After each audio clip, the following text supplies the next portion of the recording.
The kingdom of Eldoria was vast and ancient. Generations of kings had ruled, their stories woven into the very fabric of the land. But when King Eldred breathed his last, a silence fell upon the people. Their new king, Arvid, was young. He was untested. Arvid loved Eldoria, every valley and every stream. He knew its people were strong, their spirits tempered by the land itself.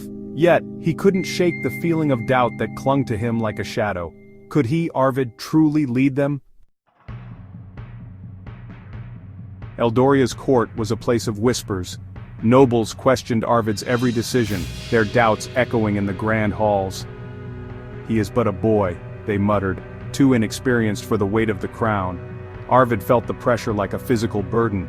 He yearned to prove himself, to show them all that he was worthy of the trust placed upon him. But how could he when even he questioned his own strength? Deep within the heart of Eldoria's forest lived a hermit, known for his wisdom. People traveled for miles to seek his counsel. Arvid, disguised as a commoner, journeyed to the hermit's grove. The hermit listened intently as Arvid poured out his heart. He spoke of his fears, of the weight of expectations, of his yearning to be a good king. When Arvid finished, the hermit smiled, his eyes twinkling with ancient wisdom. "Come," the hermit said, leading Arvid deeper into the woods. They stopped before two magnificent trees, a towering oak, its branches reaching for the heavens, and a graceful willow, its leaves whispering in the breeze. "The oak," the hermit began, "stands strong and unyielding. The willow bends with the wind, its roots anchoring it against the storm. Both are strong, but in different ways." Section 5. A Changed King, a Changing Kingdom. Arvid returned to the castle, the hermit's words echoing in his heart.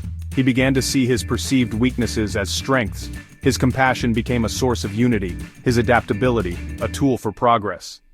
He listened to his advisors, valuing their experience, but he also learned to trust his own instincts.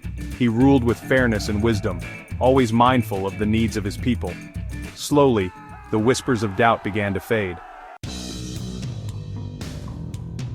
Section 6. The Storm and the Steadfast King. Then a storm struck Eldoria, unlike any they had seen before. Floods raged, crops were destroyed, and fear gripped the hearts of the people. Many looked to Arvid, their young king, with uncertainty in their eyes.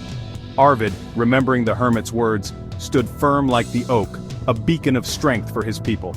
He rallied his advisors, organized relief efforts, and worked tirelessly alongside his people. He showed them that their king would not break, not even in the face of the fiercest storm. Section 7. The Seeds of Resilience. As Eldoria rebuilt, a new sense of unity blossomed. They had faced the storm together, king and commoner, and emerged stronger. Arvid's compassion had touched their hearts, his resilience had inspired them. The experience had a profound effect on Arvid as well. He realized that true leadership wasn't about being the strongest or the wisest. It was about standing by your people through thick and thin, and inspiring them to be their best selves. Section 8. A Legacy Etched in Heartwood. Years turned into decades. Arvid ruled with wisdom and compassion, always remembering the lessons learned in the Hermit's Grove. The kingdom of Eldoria flourished under his reign, its people prosperous and content. When Arvid finally passed, his memory lived on, not just in the grand statues and monuments, but in the hearts of his people. He was remembered as Arvid the Wise, the king who learned from the trees. Section 9. The King Who Learned from Trees. Arvid's story is a testament to the power of resilience and adaptable leadership. It reminds us that true strength lies not in unyielding rigidity, but in the ability to bend and adapt, to face challenges with both courage and compassion. Like the oak and the willow, we all possess different strengths. By embracing our unique qualities and leading with empathy and understanding, we can weather any storm and leave behind a legacy that inspires generations to come.